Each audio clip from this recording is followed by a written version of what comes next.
compétition mettant en prise la République démocratique du Congo à celle tanzanienne. Bien évidemment, aux commentaires, c'est Marc Nkomba et Luc Kitoko à qui nous disons bienvenue Luc. Merci Marc, salut à toutes et à tous. Nous sommes heureux de vous retrouver justement pour ce match Tanzanie-RDC.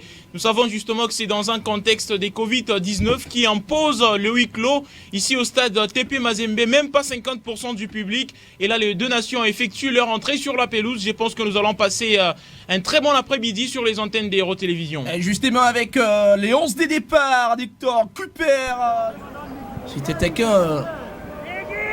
un Tanzanien.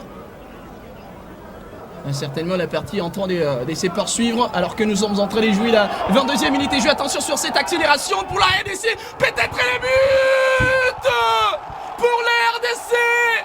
Et ça fait 1 pour la RDC, 0 pour la Tanzanie. Lui, justement, à force de pousser. Et regardez les résultats qui arrivent, je pense que c'est la réalisation de Cédric Bakambu. C'est Dieu merci Mbokani qui met bien sûr le dernier pied sur les ballons.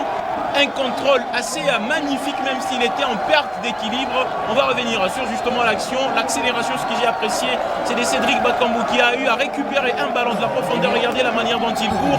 Il rentre dans la surface des réparations et puis il donne ses ballons au point de pénalty devant un défenseur tanzanien qui s'était plongé.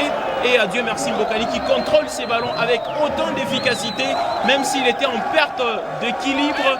Bakambu a eu à donner une très belle passe qui ne pouvait qu'être exploitée à 80% et ça donne un résultat. Dieu merci Mbokani qui revient en sélection et il signe un but et ça fait justement une grande joie pour Hector Cooper qui doit chercher maintenant à capitaliser ces genres d'opportunités pour mettre plus de buts parce qu'on évolue à la maison dans un stade TP Mazembe qui n'a pas vu des léopards depuis plusieurs années maintenant et ça fait 1-0 pour la RDC. C'est une joie pour la République démocratique du Congo grâce à cette réalisation des Diemersi Mbokani à l'avant, 3e minute de jeu, la passe décisive des Cédric Bakambu dans les couloirs à gauche.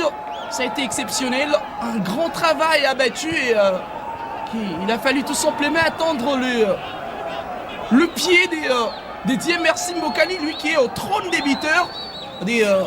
Ah oui, justement, il a marqué avec Anderlecht, il a marqué avec Antwerp, il a marqué justement avec le Standard.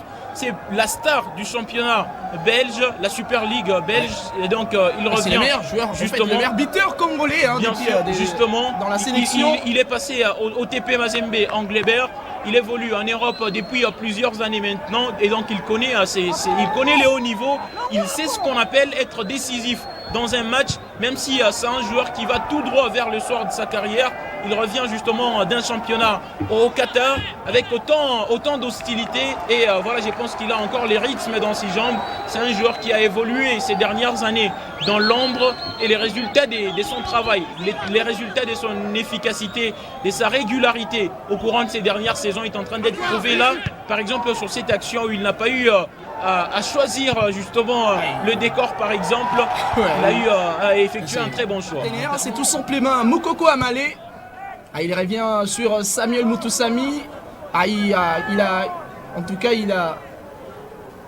s'est troué. Attention la frappe. Le Pombasso, c'est tout justement, la simplement réalisation. Les buts, là. L'égalisation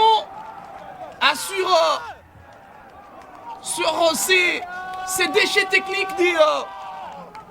Ah oui, c'est un but des... Mutusami, regardez. Justement, un but des Epigod Simon. Regardez ces Pombasso. La frappe, il tire comme s'il voulait tuer un éléphant. Et puis c'est en pleine lucarne. Joël Kassombois, les gardiens de l'équipe des Servettes, n'a eu rien à faire sur cette action. Et puis on va revenir justement à un milieu de terrain où il y a eu une morbidité assez lisible. Vous allez voir la manière dont ils perdent les ballons. Et puis ils ne reviennent pas tout de suite. Et c'est l'équipe de la Tanzanie avec Epigod Simon qui prend ses ballons. Il ne cherche pas à regarder dans la surface.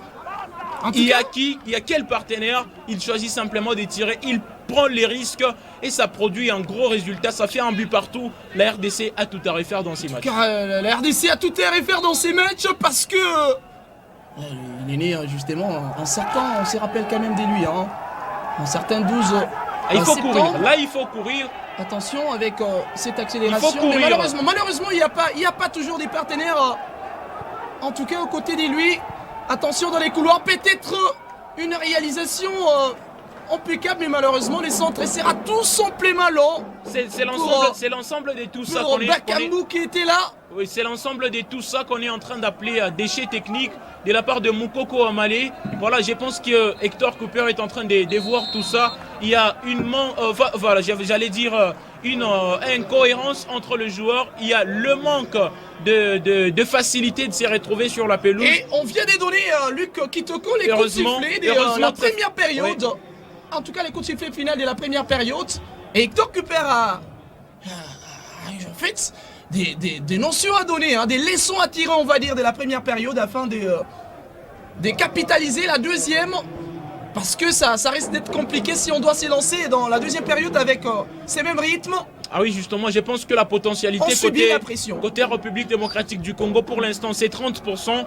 Côté Tanzanie, ils sont en train de se conserver. Ils garderont bien sûr leur énergie pour la seconde période. Et on risque de voir une autre équipe tanzanienne qui est très bien partie pour s'annoncer dangereuse dans les 45 dernières minutes. Et voilà, donc ici au stade TP Mazembe, on a tout à refaire parce que ça fait un but partout. Les matchs, on peut les considérer jusque-là comme nuls. Mais voilà, en seconde période, tout se jouera pour la première journée des éliminatoires Qatar Mondial 2022. La possession jusque-là importe peu, mais les résultats comptent beaucoup plus dans ces stades vides.